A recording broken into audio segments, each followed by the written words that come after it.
The January wind was a razor slicing through the canyons of Manhattan. Snow fell in a relentless, hypnotic curtain, muffling the city's roar into a distant hum. Beneath the sputtering light of a bus stop on a forgotten corner, Elias stood, a ghost in a threadbare coat, clutching a manila folder to his chest. Inside, his last 5 resumes, 5 printed monuments to failure. He watched his breath plume in the frigid air. 46, a structural engineer who once built skyscrapers, a widower, a father, and now a man with no address. The thought landed with the silent, crushing weight of the snow piling around his worn-out boots. The neon sign of a pharmacy across the street bled a red glow onto the pavement. 8:41 p.m. The bus was late, and the cold had already won, seeping deep into his bones. Then a figure materialized from the swirling snow. A woman, sharp and elegant in a tailored skirt and silk blouse, utterly defiant of the weather. No coat.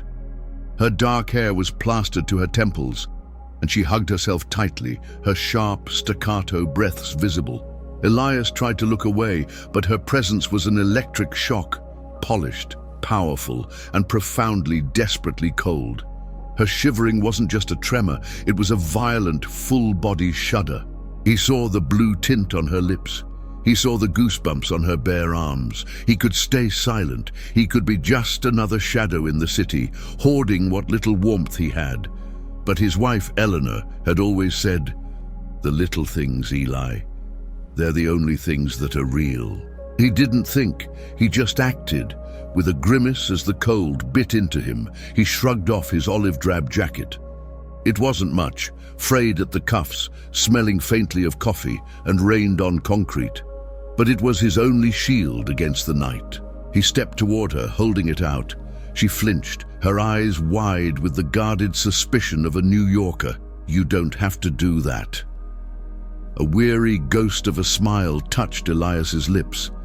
"It's just a coat," he said, his voice raspy. "Some things you can't lose." She hesitated, her gaze flicking from his face to the thin shirt he now wore. "But you'll freeze. Not tonight." He gently draped the jacket over her shoulders. The immediate warmth startled her, a pocket of unexpected comfort. It smelled of soap and something else. Something like safety. She instinctively pulled it tighter. "Thank you," she whispered, the words barely audible. He just nodded, shoving his hands into his pockets. They stood in a shared, silent bubble as the snow fell. Finally, she turned to him. "What's your name?" "Elias." "I'm Seraphina," she said. "Sarah." The low growl of the bus broke the spell. As it pulled to the curb, its headlights cutting through the storm, Sarah moved toward the door, then paused. "Do you have somewhere to go, Elias?" He gave a slight shrug, a masterful performance of indifference. Somewhere.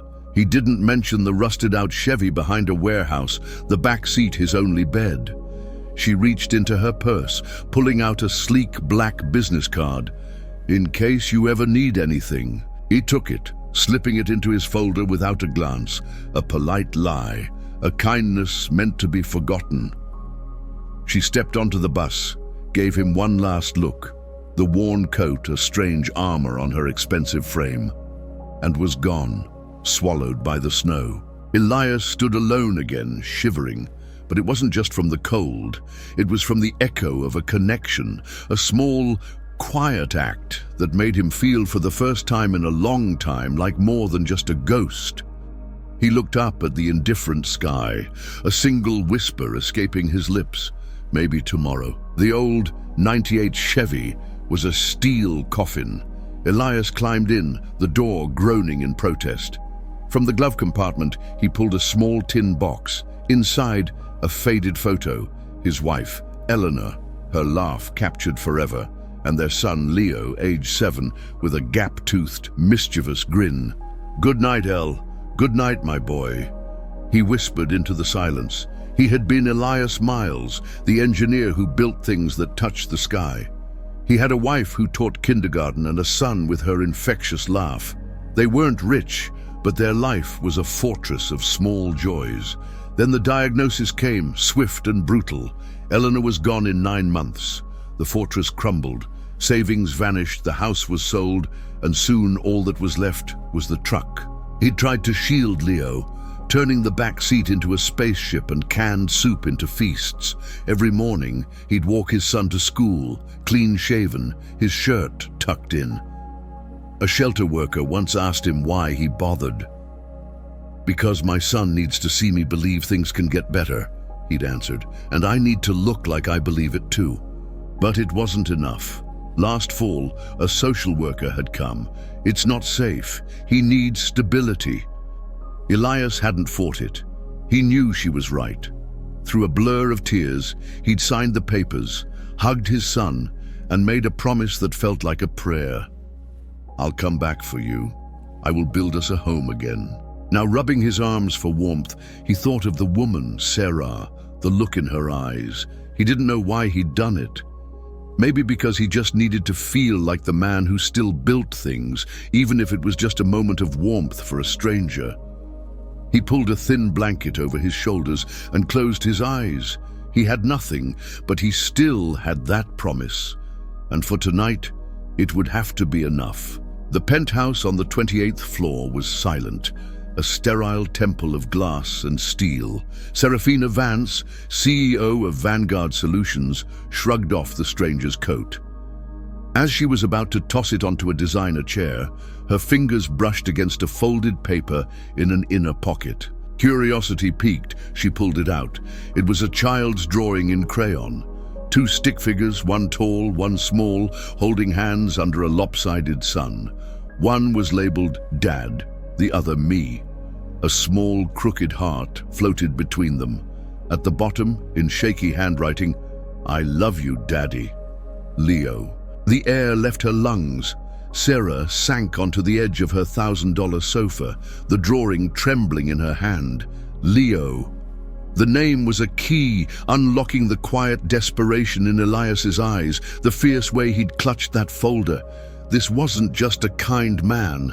This was a father who carried his son's love in the pocket of a coat that was all he had. She looked around her immaculate apartment, a monument to success, devoid of a single photograph, a single personal touch. It was a space for a CEO, not a person. She hugged the coat to her chest. It smelled of the cold, of memory, of a life lived outside these glass walls. And then, without warning, a sob tore from her throat. She hadn't truly cried in 20 years, not since she was a little girl huddled on the steps of a church, cold and invisible. That night, a kind old man had found her, wrapped his own coat around her, and told her she'd be okay. He was the first person who had ever truly seen her. Sarah Vance had clawed her way out of the foster system, building an empire from nothing. But tonight, a homeless man and a child's drawing had reminded her of the girl she used to be. For the first time in years, Sarah cried, not because she was broken, but because something deep inside her had finally beautifully cracked open. The next morning, Seraphina's gaze was fixed on the drawing. She summoned her assistant, Isabel. "I need you to find someone," she said, her voice steel. "Of course, Miss Vance. Who?" "His name is Elias. I don't have a last name. He was at the 56th and Madison bus stop last night. He gave me this." She held up the jacket. "And Isabel, this is to be handled with absolute discretion. Vanguard Solutions' formidable resources, usually aimed at corporate takeovers, were now focused on finding a ghost. Traffic cameras, bus manifests, facial recognition. For days, they found nothing." Finally, Isabel returned with a thin folder. "Elias Miles, former structural engineer. No recent employment, no address. One of our investigators spotted him near a warehouse in the Bronx. He's been sleeping in an old pickup truck." Sarah stood up. "I'm going there." "Are you sure?" Isabel asked, alarmed. "We can bring him here." "No," Sarah said, her voice soft but absolute. "This isn't a business meeting. It's personal." An hour later, her black sedan pulled up to the warehouse. She saw the rusted Chevy tucked in the shadows. Taking a deep breath, she stepped out, her heels crunching on the gravel. The truck door creaked open and Elias emerged, blinking in the daylight. Recognition dawned, followed by a wave of shame as he looked down at his wrinkled clothes. "Sarah," he said, his voice rough, "what are you doing here?" "I came to find you." He crossed his arms, a defensive wall. "Why?" She met his gaze. "Because I couldn't stop thinking about the kind of man who gives away his only coat. I had to understand." A bitter laugh escaped him. "You didn't have to track me down. A thank you card would have been fine." "This isn't about thanks," she said, her voice intense. "This is about not letting a good thing vanish into the cold." The next time she saw him, he was hauling cinder blocks at a construction site in Queens. She waited until his break, then approached with 2 cups of coffee. "You have an interview," she said after a moment of strained silence. He raised an eyebrow. "I do." "You do now?" He was quiet in the car, painfully aware of the dust on his jeans in her immaculate vehicle. In the gleaming lobby of Vanguard Solutions, he stopped. "I don't belong here." "Just come upstairs," she urged. In a conference room overlooking the city, she slid a folder across the table. "I created a new position, Director of Human Connection." Elias stared at the title, then laughed, a hollow sound. "Sarah, look at me. I sleep in a truck. You were an engineer. I haven't built anything in years. You built a moment I will never forget," she said softly. "This isn't charity, Elias. It's a role only you can fill. You know what it's like to be invisible. That tells me more about leadership than any resume ever could." "I'm not qualified," he whispered, the words tasting like ash. Sarah leaned forward, her gaze unwavering. "You don't need a degree to teach people how to care, Elias. You've lived it. That's more powerful than anything they teach at Harvard." His throat tightened. For the first time in years, something flickered inside him. Not fear, not defeat, but hope, raw, terrifying, and unfamiliar. But fear was an old friend. He sat on a bench outside, the offer a dead weight in his lap. "You'll mess it up. You always do." Sarah found him there. "You think I'm offering you pity? I think I don't belong in your world. Come with me," she said. She drove him to a modest brick building with a sign that read, "The Beacon Center." Inside, the walls were covered in children's art, and the air echoed with laughter. "This place," she said quietly, "is named after the man who saved me. I was 12, a runaway. An old man found me freezing outside a church. He gave me his coat and just stayed. I never saw him again, but he saved my life. I built this because of him." She turned to face Elias. "Last week, someone else gave me a coat. You remind me of him, Elias. Not because of what you gave, but because of who you are. I don't need you to fit in a boardroom. I need you to remind us all of this." He looked at the children, at the vibrant life in the room, and the dam broke. He didn't try to hide the tears, he just nodded. Not for the job, but because for the first time in a long time he felt seen, he felt needed, he felt human. Elias's first day wasn't about charts, it was about questions. "When was the last time you asked the janitor his name?" he asked a room of skeptical executives. Slowly, the culture began to thaw. People started talking, laughing, connecting. Productivity soared, not from pressure, but from purpose. With his new salary, Elias secured a small house in Brooklyn. The first dinner he shared there with his son, Leo, now a university student, was spaghetti and garlic bread. "You kept your promise, Dad," Leo said, his eyes wet. Elias's bond with Sarah deepened too. Lunches became dinners, work meetings became long walks.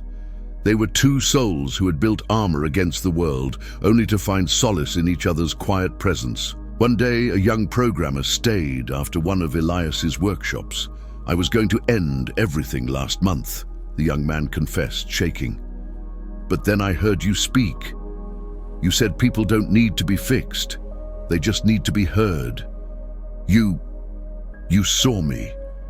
You saved my life." After he left, Elias sat alone, the words echoing in the quiet room. He had once wondered if he'd ever matter again. Now he knew. A year later, the atrium of Vanguard Solutions was transformed for Kindness Day. On a stage, Claire stood before her employees. "A year ago," she said, her voice thick with emotion, "a stranger gave me his coat. It was a small act, but it reminded me that kindness is the most powerful force on earth." She unveiled an easel.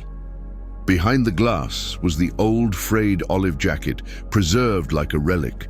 A bronze plaque beneath it read, "One small act can rewrite a life." "That act changed my life," she continued, "and today we honor the man who made it possible. Elias, will you come up here?" As he joined her on stage, she handed him an envelope. Inside was the deed to his house, fully paid off.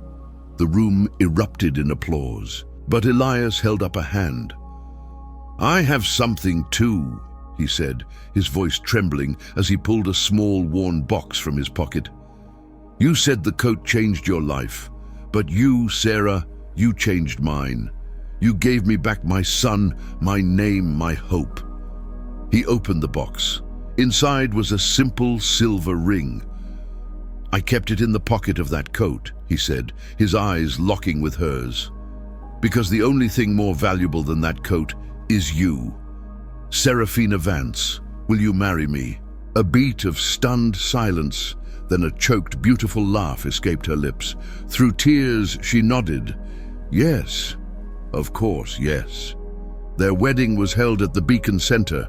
The chairs didn't match, the cake was baked by an intern, but the room glowed with a love money could never buy. As they stood together under the fairy lights, a photographer snapped a picture, the CEO and the former homeless man, head on his shoulder, his arm around her. Beside them, on an easel, stood the old coat, a silent, powerful testament to the fact that sometimes the greatest treasures are the ones we give away. And the most profound changes begin with a single, simple act of kindness in the cold.